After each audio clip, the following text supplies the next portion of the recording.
Hi, Disney's Cruella. Here we go. I actually saw this. The credits aren't playing right now because I saw it like 3 hours ago in the theater with my friend, and we were the only people in the theater. And it was fun. Now, the backstory behind this is that 2 years ago, I was coming up with ideas for movies, and I was like, oh my god, Cruella de Vil origin story. You make it all weird and creepy because, like, in my mind, Cruella de Vil is like the greatest, like, such a cool villain of all time, you know? First of all, female villain, but like an interesting one, which is always cool.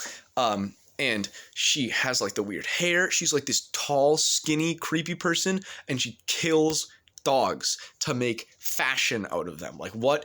There's so many cool things to play with there. And then I Googled it and I was like, what? They're already making this movie. And Emma Stone is in it. I love Emma Stone. I love Emma Stone. She's not Cruella de Vil. Emma Stone is like huggable. Cruella de Vil's not huggable. So I was livid that this movie was happening. And then I heard it was good. And I was even more livid. And I went to go see it. And it was good. It was good. The best way to describe it is it's the same director's I, Tonya. I forget what his name. By the way, it stars Emma Stone and other people. And I forget what the director's name is. Anyways, doesn't matter. I want this to be quick. Yeah, so it's if I, Tonya and Joker had a baby and then it was produced by Disney. It's very much a thing where it's like, oh, this is a great director. I don't know if he was the right, like, he's not the right choice for what I wanted, but this movie's not trying to be what I wanted. It's not trying to be creepy. It's trying to be kind of edgy and cool.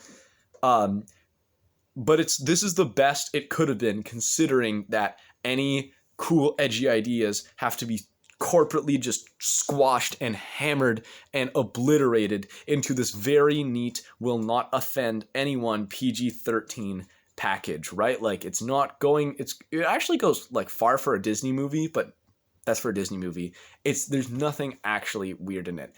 It's fun.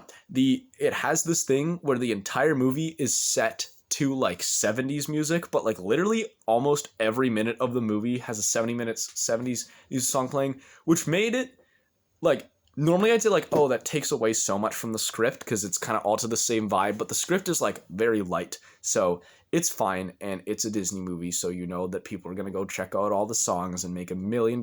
And it's weird, it also, like, that's part of what's his name, I totally forget the director's name, I suck because I love I, Tonya. It's part of that style. It's very similar to I, Tonya in a style where it's like that snappy, you know, flying around cinematography and these sort of edgy but not really caring about it performances and characters. It's cool that way.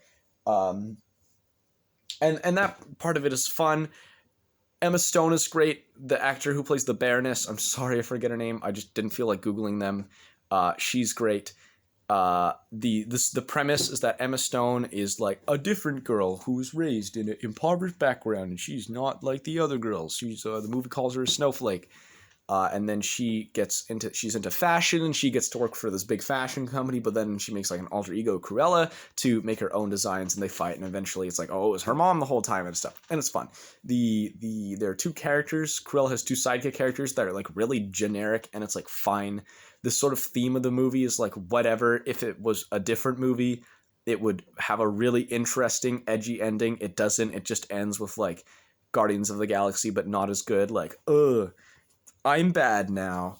But it's fun. It's fun to watch. It's very well shot, just in the sense that, like, you know, the cinematography is not super deep in terms of like composition and storytelling, but it definitely is really nice to look at, and there's a lot of great imagery. The performances are good. It's fun. The story is, you know, I saw it in the theater. It's entertaining enough.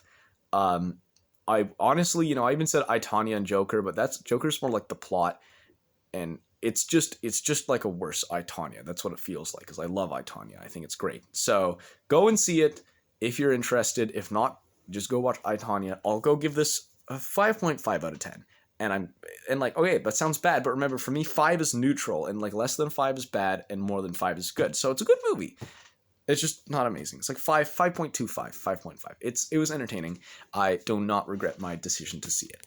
I'm very angry that it's good. I'm very angry. That's not the worst thing ever, because I'm going to, like, when I'm 40 something, I swear, I'm going to make the Cruella de Vil movie that everyone didn't know they wanted, and it's going to be awesome. Cruella de Vil forever. Bye.